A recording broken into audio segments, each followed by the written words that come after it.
Hello, it is I, Dr. Brian Norgon 111, and welcome to Animal Well, Episode 0.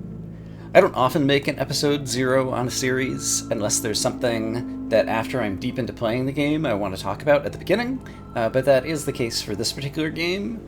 The short version is I want to recommend it. It is a good game, it is fun.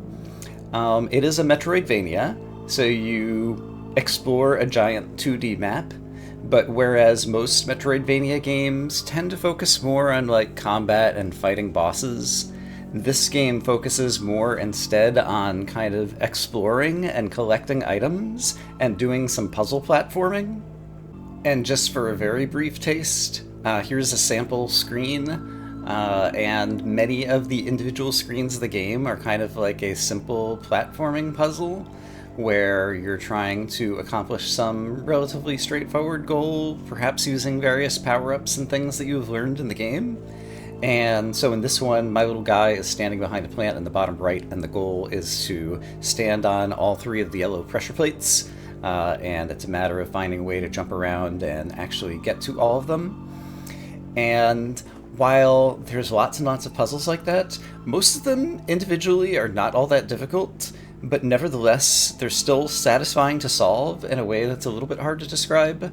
But I think part of it is the fact that the various power-ups that this game has are relatively unusual or unique and just kind of like fun to use on their own, and many rooms can be solved with some different combination of power-ups depending upon which directions you choose to explore at the beginning of the game.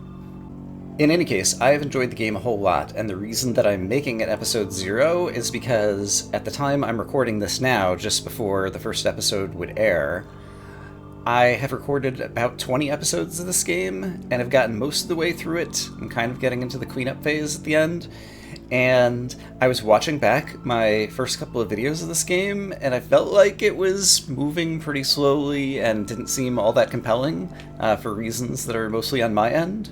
And so if you're the type of person who enjoys finding games to play along with, I just wanted to make sure I recommended this game up front. And if you're the type who just is trying to decide if it's something you want to watch, I would say even if the first 2 episodes are a little bit slow or not great, the game gets a whole lot more interesting, and I think my commentary and gameplay also improves as we move through the game. So that is the reason that I've made an episode 0, but this is going to be a good game, and it's also, for reasons, a very appropriate game to follow up Void Stranger and Fez, which have filled this time slot as the previous 2 games. So, without further ado, look forward to the first episode of Animal Well coming up very soon. I am Dr. Brian Lorgon 111, and as always, I hope that you all are having a great day.